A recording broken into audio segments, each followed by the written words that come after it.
Hello everyone, welcome to my channel biology classes with Sakshi. तो आज की जो मेरी वीडियो है इसमें हम फर्टिलाइजेशन के बारे में पढ़ेंगे। इससे पहले मैं रिप्रोडक्टिव सिस्टम पे काफी सारी वीडियोस बना चुकी हूँ। अगर आपने वो वीडियोस अभी तक नहीं देखी हैं तो प्लीज देख लीजिएगा। तो चलिए स्टार्ट करते हैं अपना आज का topic fertilisation. The process of fusion of sperm with an ovum is called fertilisation. Haploid nucleus of the sperms and that of a ovum fuse together to form a diploid zygote. Fertilisation का जो process है उसमें क्या होता है, ovum और sperm का जो न्यूक्लियस होता है वो आपस में फ्यूज हो जाता है और एक डिप्लॉइड स्ट्रक्चर बनाते हैं। उसको क्या बोलते हैं, जाइगोट। यानी कि जो फर्टिलाइजेशन का प्रोडक्ट बनता है उसको क्या बोलेंगे, जाइगोट, जो कि डिप्लॉइड स्ट्रक्चर होती है। इस प्रोसेस को हम डिटेल में पढ़ेंगे कि कैसे जो है फ्यूजन होता है और कैसे जो है स्पर्म और ओवम के फ्यूजन से जाइगोट बनता है। तो सबसे पहले हम स्टार्ट करते हैं insemination. During copulation semen is released by the penis into the vagina. Copulation के टाइम पे या हम बोल सकते हैं सेक्सुअल इंटरकोर्स के टाइम पे जो सीमन है वो पेनिस की हेल्प से जो है फीमेल रिप्रोडक्टिव ट्रैक में रिलीज कर दिया जाता है।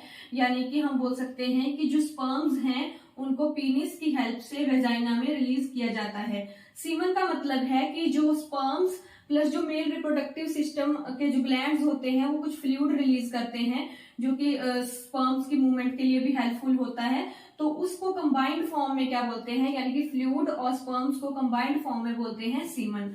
तो इस तरीके से जो स्पर्म्स हैं या हम बोल सकते हैं जो सीमन है उसको जो है वेजाइना में रिलीज किया जाता है पेनिस की हेल्प से। और इस प्रोसेस को क्या बोलते हैं, इंसेमिनेशन। इंसेमिनेशन जो है आर्टिफिशियल वे से भी हो सकती है और नेचुरल वे से भी हो सकती है। मतलब आर्टिफिशियली भी जो है आप स्पर्म्स को वेजाइना में रिलीज कर सकते हैं। सिंगल इजैकुलेशन में 100 to 300 मिलियन स्पर्म्स जो हैं वो फीमेल वेजाइना में रिलीज किए जाते हैं। यानी कि हम बोल सकते हैं एक बार में 100 to 300 मिलियन स्पर्म्स जो हैं फीमेल रिप्रोडक्टिव ट्रैक में रिलीज कर दिए जाते हैं।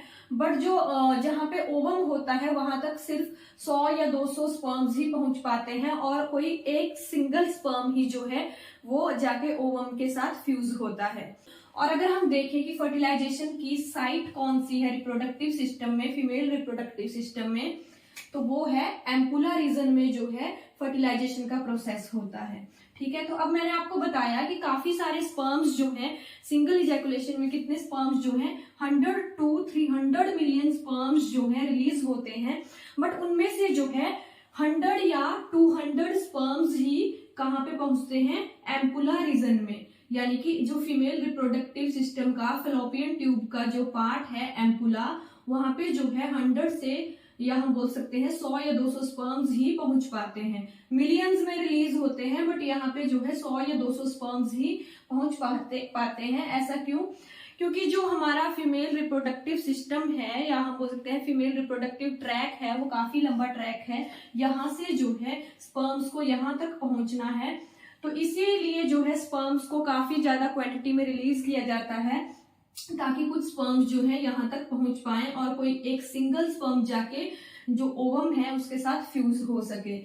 तो जो फीमेल रिप्रोडक्टिव ट्रैक का या हम बोल सकते हैं जो वेजाइना होता है फीमेल रिप्रोडक्टिव सिस्टम में, वो जो है उसका जो पीएच होता है वो काफी ज्यादा एसिडिक होता है। तो वो इन स्पर्म्स पे एक्ट करता है और क्या करता है, काफी सारे जो मतलब फीमेल रिप्रोडक्टिव सिस्टम जो है एक तरह से हम बोल सकते हैं इनको फॉरेन पार्टिकल की तरह ट्रीट करता है कि ये फॉरेन पार्टिकल हैं। उन पे जो है एक तरह से हमारा रिप्रोडक्टिव जो ट्रैक है वो उनके अगेंस्ट काम करता है। या हम बोल सकते हैं जो वेजाइना का पीएच है वो काफी एसिडिक होता है और काफी सारे स्पर्म्स को डिस्ट्रॉय कर देता है। फिर जो फेगोसाइट सेल होते हैं रिप्रोडक्टिव ट्रैक में वो क्या करते हैं, इन स्पर्म्स को डिस्ट्रॉय कर देते हैं या हम बोल लेंगे इन स्पर्म्स को ईट कर जाते हैं। तो इस तरीके से जो है बहुत ही कम क्वांटिटी में जो है स्पर्म्स एम्पुला रीजन तक पहुंच पाते हैं। काफी सारी ऐसे सिक्रीशंस वेजाइना रिलीज करता है जिसकी वजह से जो स्पर्म्स हैं वो काफी कम क्वांटिटी में एम्पुला रीजन तक पहुंच पाते हैं। क्योंकि फीमेल रिप्रोडक्टिव ट्रैक को लगता है कि ये फॉरेन पार्टिकल हैं या फॉरेन सब्सटेंस हैं, इनको जो है अपनी बॉडी में एंटर नहीं होने देना है। बट क्योंकि काफी क्वांटिटी में होते हैं स्पर्म्स, 100 to 300 मिलियंस में होते हैं, तो कुछ स्पर्म्स जो है वहां तक पहुंच ही जाते हैं।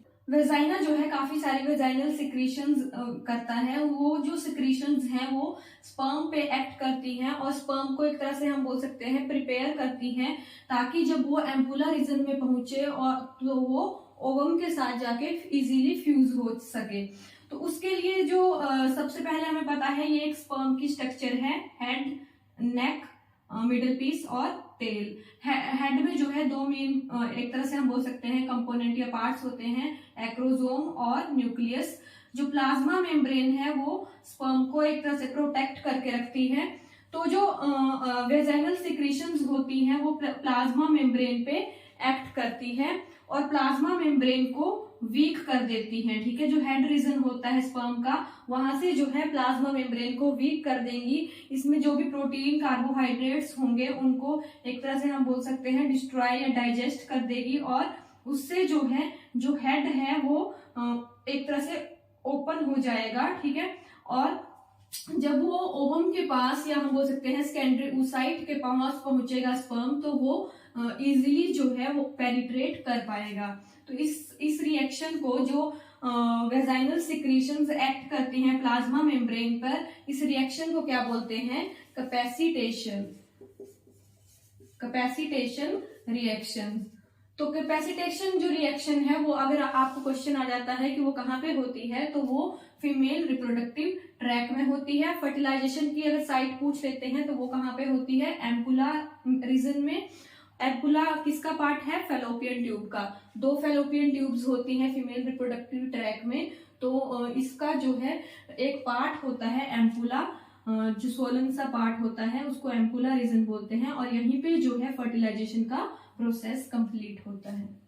किसी भी प्रोसेस को कंप्लीट करने के लिए हमें पता है कि हमें कुछ कंपोनेंट्स चाहिए होते हैं, या हम बोल सकते हैं अगर हमें कुछ भी चीज प्रिपेयर करनी है तो उसके लिए हमें कुछ ऐसे इंग्रेडिएंट्स चाहिए होते हैं जिससे वो बनती है। तो इस तरीके से हम अगर देखें कि फर्टिलाइजेशन का जो प्रोसेस है जिससे कि जाइगोट बनेगा, एक मतलब डिप्लॉयड स्ट्रक्चर बनेगी, उसके लिए हमें क्या चाहिए होगा? स्पर्म चाहिए होगा और ओवम चाहिए होगा। तो अब तक हमने देखा कि स्पर्म्स कैसे पेनिस से वेजाइना में रिलीज कर दिए जाते हैं और जो है 100-200 स्पर्म्स ही एम्पुला रीजन में पहुंचते हैं और उनमें से भी जो है एक सिंगल स्पर्म की जो है ओवम के साथ फ्यूज होता है, या हम बोल सकते हैं एग के जो न्यूक्लियस है उसके साथ स्पर्म का न्यूक्लियस फ्यूज हो पाता है। तो अभी तक हमने ये देखा कि कैसे जो है स्पर्म्स जो है वेजाइना से फैलोपियन ट्यूब के एम्पुला में पहुंचते हैं। अब हम नेक्स्ट जो ये जानेंगे कि जो ओवम है, क्योंकि हमें पता है फर्टिलाइजेशन के लिए हमें ओवम की भी नीड होगी, तो ओवम कैसे जो है एम्पुला रीजन तक पहुंचता है। तो चलिए देख लेते हैं। हमें पता है फीमेल रिप्रोडक्टिव सिस्टम में 2 ओवरीज होती हैं और 2 फैलोपियन ट्यूब्स होती हैं। ओवरी ऐसे जो है, मान लो ये 2 फैलोपियन ट्यूब्स हैं, तो इनके साथ जो है, और ये फिम्ब्रियाई हैं और इनके साथ नीचे जो है ओवरीज होंगी। ईच मंथ जो है कोई एक ही ओवरी जो है मतलब एग को फुली मैच्योर करके एम्पुला रीजन में भेजेगी। तो हम बोल सकते हैं ऑल्टरनेटिवली एक मंथ जो है इस ओवरी से एग रिलीज होगा और नेक्स्ट मंथ जो है जो नेक्स्ट ओवरी होगी वहां से जो है एग मैच्योर होके एम्पुला रीजन तक रिलीज होगा। और ओवम की जो लाइफ होती है वो 1 दिन की होती है। तो अगर इस 1 दिन में जो है स्पर्म्स अगर यहाँ तक पहुंच पाता है तभी जो है फर्टिलाइजेशन का प्रोसेस जो है कंप्लीट हो पाएगा। मतलब 1 मंथ में जब एक ओवरी से एक एग जो है मैच्योर होके रिलीज हुआ और एम्पुला रीजन में पहुंचा, तो वो सिर्फ 1 दिन तक ही स्पर्म का वेट करेगा कि अगर तो स्पर्म आ जाता है और फ्यूजन हो जाता है, फर्टिलाइजेशन का प्रोसेस हो जाता है, तो जाइगोट बन जाएगा और फिर फर्दर जो डेवलपमेंट होगी वो होगी। नहीं तो क्या होगा, जो मेंस्ट्रुएशन का जो प्रोसेस हम पहले पढ़ चुके हैं वो हो जाएगा। हम पहले पढ़ चुके हैं कि जो ओवरी होती है वहां पे जो ग्राफियन फॉलिकल होता है उसके इनसाइड जो है हम बोल सकते हैं कि जो एग है वो मैच्योर हो रहा होता है। तो एक तरह से एग जो है उस टाइम पे सेकेंडरी oocyte स्टेज पे होता है। हमें पता है कि ओवम बनाने के लिए हमें मियोसिस 1 और मियोसिस 2 जो सेल डिवीजन है वो कंप्लीट करनी पड़ती है। तो इसके लिए जब ओवम रिलीज होता है ओवरी से, तो वो सेकेंडरी oocyte स्टेज पे होता है, यानी कि अभी तक उसमें सिर्फ मियोसिस 1 डिवीजन ही कंप्लीट हुई होती है और वो उस स्टेज पे अरेस्ट होता है। मियोसिस 2 जो है कब होती है, वो फर्टिलाइजेशन के टाइम पे होती है। पर जो ओवम है वो एम्पुला तक पहुंचता कैसे है, जैसे ही ग्राफियन फॉलिकल रप्चर होता है वहां से जो है सेकेंडरी oocyte निकलता है, यानी कि हम उसको ओवम बोल लेते हैं, ठीक है। सेकेंडरी oocyte निकलता है तो वो क्या करता है, वो सेकेंडरी oocyte को जो है फिम्ब्रियाई जो होती है ओवरी की, वो एक तरह से कैच कर लेती हैं। और हमें पता है ओवम जो है मोटाइल नहीं होता, यानी कि जैसे मेल स्पर्म में जो है टेल होती है मूवमेंट के लिए ताकि वो एम्पुला रीजन तक पहुंच पाए, फीमेल जो ओवम होता है या सेकेंडरी oocyte होता है उसमें जो है कोई भी ऐसे सीलिया या टेल नहीं होती। तो वो क्या करता है, वो जैसे ही रिलीज होता है उसको फिम्ब्रियाई कैच करती है और कहाँ पे भेज देती है, फेलोपियन ट्यूब में। फेलोपियन ट्यूब में क्या होता है, काफी सारे सीलिया होते हैं यहाँ पे। वो क्या करते हैं, वो ऐसे मतलब एक तरह से जो सेकेंडरी oocyte है उसको आगे को सीलिया की हेल्प से ऐसे मूव करते हैं और एम्पुला रीजन तक भेज देते हैं। इसी तरह से जो है नेक्स्ट मंथ नेक्स्ट ओवरी में ऑल्टरनेटिव वे में, मतलब इनमें क्या होता है, नेक्स्ट मंथ नेक्स्ट ओवरी में ग्राफियन फॉलिकल मैच्योर होगा और उसमें से सेकेंडरी oocyte रिलीज होगा और कहाँ पे चला जाएगा, एम्पुला रीजन में। और ये जो सेकेंडरी oocyte जब ग्राफियन फॉलिकल से निकलता है, ओवरी के ग्राफियन फॉलिकल से निकलता है, तो उस प्रोसेस को क्या बोलते हैं, ओवुलेशन, यानी कि एग के रिलीज के प्रोसेस को क्या बोलेंगे, ओवुलेशन। ओवुलेशन का जो प्रोसेस है वो आपके जो नेक्स्ट पीरियड्स होंगे, यानी कि जो नेक्स्ट आपका मेंस्ट्रुअल साइकिल होगा उससे 2 वीक्स पहले, या हम बोल सकते हैं उससे 14 दिन पहले जो है ओवुलेशन का प्रोसेस होता है, यानी कि एग उससे 14 दिन पहले रिलीज होगा और कहाँ पे चला जाएगा, एम्पुला रीजन में। फिर यहाँ पे जो है फर्टिलाइजेशन कंप्लीट होगी। मान लो ये जो है एम्पुला रीजन है फेलोपियन ट्यूब का, और यहाँ पे जो स्ट्रक्चर है वो कौन सी है, सेकेंडरी oocyte, क्योंकि अभी जो ओवम है वो मियोसिस 1 में ही अरेस्ट है एक तरह से, और ये जो स्ट्रक्चर है ये क्या है, सेकेंडरी oocyte। तो यहाँ पे जो है अब स्पर्म्स जो है पहुंच चुके हैं, कितने स्पर्म्स हैं, मान लो 200 स्पर्म्स जो हैं यहाँ तक पहुंचे हैं। तो ये जो है आगे पेनिट्रेट करने की कोशिश करेंगे ओवम के इनसाइड। तो अगर हम ओवम की, या हम बोल सकते हैं सेकेंडरी oocyte की क्या देखें, लेयर्स देखें कि कितनी है, तो सबसे अंदर जो है वो क्या है, एग, या हम बोल सकते हैं सेकेंडरी oocyte है। उसके बाहर जो है ये जो ब्लू कलर से मैंने बनाई है ये क्या है, विटेलाइन मेम्ब्रेन। और विटेलाइन मेम्ब्रेन और ये जो रेड कलर से मैंने बनाई है, रेड और ग्रीन कलर से है, वो कौन सी है, जोना पेलुसिडा। तो जोना पेलुसिडा और विटेलाइन मेम्ब्रेन के बीच का जो स्पेस है उसको क्या बोलेंगे, पेरीविटेलाइन स्पेस। अब ये जो जोना पेलुसिडा है, रेड और ग्रीन कलर से मैंने बनाई है, मान लो इतनी थिक है, तो इस पे जो है क्या होते हैं, ZP3 रिसेप्टर्स होते हैं। ये जो ZP3 रिसेप्टर्स होते हैं इनका काम क्या होता है, स्पर्म्स को आइडेंटिफिकेशन करना, यानी कि जो ह्यूमन स्पर्म्स हैं उनकी आइडेंटिफिकेशन कौन करता है, जो ZP3 रिसेप्टर्स हैं जोना पेलुसिडा मेम्ब्रेन पे। ये जो है आइडेंटिफाई करेंगे कि ये जो स्पर्म्स हैं ये सही हैं, यानी ह्यूमंस के ही हैं, तो ही जो है ये स्पर्म्स जो है आगे एंटर कर पाएंगे या पेनिट्रेट कर पाएंगे जोना पेलुसिडा मेम्ब्रेन से। अगर ये स्पर्म्स किसी और स्पीसीज के होंगे तो नहीं कर पाएंगे। तो एक तरह से स्पीसीज की रिकॉग्नाइजेशन, स्पीसीज के जो स्पर्म्स हैं ह्यूमन स्पीसीज के, उनको जो रिकॉग्नाइज करते हैं वो कौन से हैं, वो है ZP3 रिसेप्टर्स। और ये जो ZP3 रिसेप्टर्स होते हैं ये जोना पेलुसिडा मेम्ब्रेन पे होते हैं। अभी तक हमने देखा था कि स्पर्म्स पे जो है कैपेसिटेशन रिएक्शन होती है, यानी कि वेजाइनल सेक्रीशन जब स्पर्म पे रिलीज होती हैं तो वो क्या करती हैं, जो स्पर्म का जो हेड रीजन होता है उसकी प्लाज्मा मेम्ब्रेन को वीक कर देते हैं, यानी कि प्लाज्मा मेम्ब्रेन के जो कंपोनेंट्स होते हैं, प्रोटीन, कार्बोहाइड्रेट्स, उनको डिस्ट्रॉय कर देंगे। तो जो स्पर्म का हेड है एक तरह से वीक हो जाएगा। और हमें पता है हेड रीजन में क्या होता है, एक्रोसोम होता है और स्पर्म का न्यूक्लियस होता है। अब जब यहाँ पे स्पर्म पहुंच जाता है जोना पेलुसिडा के पास, तो वो जो एक्रोसोम होता है, क्योंकि स्पर्म का हेड जो है वीक हो चुका होता है कैपेसिटेशन रिएक्शन से, तो वो जो है इजीली एक्रोसोम जो है ब्रस्ट हो जाता है और उससे जो है काफी प्रोटीलाइटिक एंजाइम रिलीज होते हैं और वो जो है जोना पेलुसिडा को डाइजेस्ट करके जो ओवम का साइटोप्लाज्म है वहां पे जो है अपना प्रो न्यूक्लियस रिलीज कर देते हैं, यानी कि स्पर्म का जो न्यूक्लियस है उसको आगे जो है भेज देता है। ये जो रेड कलर से मैंने बनाया है ये स्पर्म का प्रो न्यूक्लियस है। अब इस स्टेज पे आके क्या होता है, जो सेकेंड मियोसिस होती है वो होती है, यानी कि मियोसिस 2 होती है। और जो देखो जैसे मैंने यहाँ पे बनाया, मियोसिस 1 में क्या बन गया, सेकेंडरी oocyte और फर्स्ट पोलर बॉडी बन जाती है।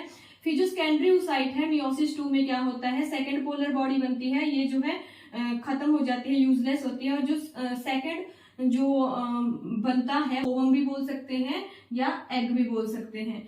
यहाँ पे जो है फिर स्पर्म के प्रोन्यूक्लियस और फीमेल के प्रोन्यूक्लियस में फ्यूजन होता है और इस प्रोसेस को क्या बोलते हैं, फर्टिलाइजेशन, या हम बोल सकते हैं इससे जो प्रोडक्ट बनता है उसको क्या बोलते हैं, जाइगोट। तो स्पर्म का प्रोन्यूक्लियस भी हैप्लॉइड होता है और फीमेल का प्रोन्यूक्लियस भी जो है हैप्लॉइड होता है। दोनों का जब फ्यूजन होता है और जाइगोट जो स्ट्रक्चर बनती है वो डिप्लॉइड होती है, यानी कि वो 2N होता है। अब नेक्स्ट है ब्लॉक ऑफ पॉलीस्पर्मी। यहाँ पे काफी सारे स्पर्म्स पहुंचे होते हैं, तो ओवम क्या करता है, जब एक स्पर्म फर्स्ट जो स्पर्म जो है वो आगे जाके अपना प्रो न्यूक्लियस जो है रिलीज कर देता है ओवम के साइटोप्लाज्म में, तो उसके बाद जो है जितने भी स्पर्म्स होते हैं उनकी जो एंट्री होती है उसको ब्लॉक कर दिया जाता है और उसको क्या बोलते हैं, ब्लॉक ऑफ पॉलीस्पर्मी, यानी कि सारे स्पर्म्स जो है एंटर ना कर पाए, कोई एक ही स्पर्म जाके ओवम के न्यूक्लियस के जो फर्स्ट रेस है, एक तरह से जो फर्स्ट स्पर्म पहुंच जाएगा और अपना जो न्यूक्लियस है वो रिलीज कर देगा। उसके बाद जो है उसकी ब्लॉक हो जाएगी ओवम की कुछ लेयर्स। तो उसके बारे में है कि कैसे जो है पॉलीस्पर्मी को रोका जाता है, यानी ताकि जो है सारे स्पर्म्स ना पहुंच पाए, कोई एक ही स्पर्म जो है हेल्दी स्पर्म अपना न्यूक्लियस जो है आगे रिलीज करे और फ्यूजन हो जाए ओवम और स्पर्म के न्यूक्लियस में। तो ये दो टाइप की होती है, फास्ट ब्लॉक पॉलीस्पर्मी और slow block polyspermy. Fast block polyspermy में क्या होता है कि जैसे ही सबसे जो फर्स्ट स्पर्म अपना जो प्रोन्यूक्लियस है वो विटेलाइन मेम्ब्रेन के अंदर भेज देता है, यानी कि जो एग है उसके साइटोप्लाज्म में भेज देता है। जैसे ही न्यूक्लियस आ जाएगा स्पर्म का, फर्स्ट स्पर्म का, किसी भी फर्स्ट स्पर्म का, तो उसके बाद जो है जो विटेलाइन मेम्ब्रेन है वो उसका एक तरह से डिपोलराइजेशन हो जाएगा और कोई भी स्पर्म उसके बाद जो है एंटर नहीं कर पाएगा, मतलब एग की विटेलाइन मेम्ब्रेन के इनसाइड, या हम बोल सकते हैं एग के साइटोप्लाज्म में। तो इस तरीके से जो है इसको क्या बोलते हैं, फास्ट ब्लॉक पॉलीस्पर्मी। जैसे ही फर्स्ट स्पर्म ने अपना न्यूक्लियस जो है सेल के, या हम बोल सकते हैं एग के साइटोप्लाज्म में रिलीज कर दिया, उसके बाद विटेलाइन मेम्ब्रेन का डिपोलराइजेशन हो जाएगा। नेक्स्ट है स्लो ब्लॉक पॉलीस्पर्मी। इसमें क्या होता है, जैसे ही फर्स्ट स्पर्म ने अपना न्यूक्लियस जो है एग के साइटोप्लाज्म में रिलीज कर दिया, तो उस टाइम पे जो ओवम होता है या एग होता है वो कुछ ऐसे केमिकल्स रिलीज करता है, जो केमिकल्स जाके क्या करते हैं, जो ZP3 रिसेप्टर्स हैं जोना पेलुसिडा मेम्ब्रेन पे, उनको एक तरह से डिस्ट्रॉय कर देते हैं। अब जब ZP3 रिसेप्टर्स ही खत्म हो जाएंगे या डिस्ट्रॉय हो जाएंगे तो क्या होगा कि जो स्पर्म्स हैं, जितने भी स्पर्म्स आएंगे जोना पेलुसिडा मेम्ब्रेन पे, वो उनको रिकॉग्नाइज ही नहीं कर पाएगी, क्योंकि ZP3 रिसेप्टर्स का क्या काम था, ह्यूमन स्पर्म को रिकॉग्नाइज करना। पर ओवम ने कुछ ऐसे केमिकल रिलीज कर दिए जिन्होंने क्या किया, ZP3 रिसेप्टर्स को एक तरह से डिस्ट्रॉय कर दिया, और जो उसकी वजह से क्या होगा कि वो स्पर्म्स को रिकॉग्नाइज नहीं कर पाएंगे और जोना पेलुसिडा मेम्ब्रेन जो है इम्परमिएबल हो जाएगी, किसके लिए, स्पर्म्स के लिए। तो इसको क्या बोलते हैं, स्लो ब्लॉक पॉलीस्पर्मी। तो इस तरीके से आज हमने काफी सारी टर्म्स सीखी फर्टिलाइजेशन के प्रोसेस में। सबसे पहले क्या हुआ, इंसेमिनेशन, यानी कि जो स्पर्म्स हैं वो पीनिस की हेल्प से वेजाइना में रिलीज हुए। उसके बाद क्या हुआ, कैपेसिटेशन रिएक्शन, स्पर्म्स की जो प्लाज्मा मेम्ब्रेन है उनपे जो है वेजाइनल सिक्रीशन हुई और उन्होंने क्या किया, प्लाज्मा मेम्ब्रेन के जो प्रोटीन कार्बोहाइड्रेट्स थे एक तरह से प्लाज्मा मेम्ब्रेन को वीक कर दिया, प्रोटीन कार्बोहाइड्रेट्स को डिस्ट्रॉय कर दिया। उसके बाद जो है एक तरह से स्पर्म को प्रिपेयर कर दिया ताकि वो जब आगे जाए तो इजीली जो है एक्रोसोम रिएक्शन हो पाए। तो जब स्पर्म जो है कहाँ पे पहुंचता है, सेकेंडरी oocyte पे पहुंचता है, एम्पुला रीजन में सेकेंडरी oocyte के पास या ओवम के पास जब पहुंचता है तो वहां पे नेक्स्ट रिएक्शन क्या होती है, एक्रोसोम रिएक्शन। एक्रोसोम क्या करता है, ऐसे जो है कुछ एंजाइम रिलीज करता है जो जोना पेलुसिडा मेम्ब्रेन को क्या करते हैं, डिस्ट्रॉय करते हैं और या डाइजेस्ट कर देते हैं, जो भी करते हैं, और अंदर जो है अपना प्रोन्यूक्लियस रिलीज कर देता है एग के साइटोप्लाज्म में। तो उसको क्या बोलेंगे, एक्रोसोम रिएक्शन। एक हमने और पढ़ा कि ZP3 रिसेप्टर्स होते हैं जोना पेलुसिडा पे, वो क्या करते हैं, ह्यूमन स्पर्म्स की आइडेंटिफिकेशन करते हैं। और जो ओवरी के ग्राफियन फॉलिकल से ईच मंथ जो एग रिलीज होता है, उस प्रोसेस को क्या बोलते हैं, ओवुलेशन। और लास्ट में अब मैं आपको बताती हूँ कि फर्टिलाइजेशन का जो प्रोसेस है उसमें क्या होता है कि स्पर्म का प्रोन्यूक्लियस और फीमेल का प्रोन्यूक्लियस जो है आपस में फ्यूज होते हैं, यानी कि स्पर्म और एग का आपस में फ्यूजन होता है, उन दोनों के न्यूक्लियस आपस में फ्यूज करते हैं और उस प्रोसेस को क्या बोलते हैं, फर्टिलाइजेशन। और उनसे जो प्रोडक्ट बनता है उसको क्या बोलते हैं, जाइगोट। जाइगोट जो है डिप्लॉइड होता है और स्पर्म और ओवम का जो न्यूक्लियस होता है वो हैप्लॉइड होते हैं। तो अगर आपको मेरी आज की वीडियो अच्छी लगी हो तो प्लीज वीडियो को लाइक कीजिएगा, शेयर कीजिएगा और कमेंट भी जरूर कीजिएगा। Thank you.